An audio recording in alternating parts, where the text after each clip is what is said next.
International domestic chart ചെയ്താണല്ലേ പണി. അല്ല ചാക്കി, ഈ വക കോൺട്രാക്ട് പണിക്കൊക്കെ എന്താണല്ലോ റേറ്റ്? അങ്ങനൊന്നുമില്ല, കൊടുക്കുന്ന പണി അനുസരിച്ചിരിക്കും.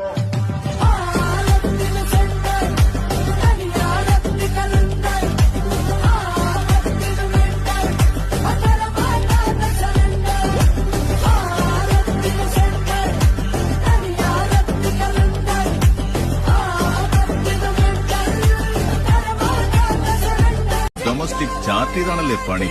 അല്ല ചാക്കി, ഈ വക കോൺട്രാക്ട് പണിക്കൊക്കെ എന്താണല്ലോ റേറ്റ്? അങ്ങനൊന്നുമില്ല, കൊടുക്കുന്ന പണി അനുസരിച്ചിരിക്കും.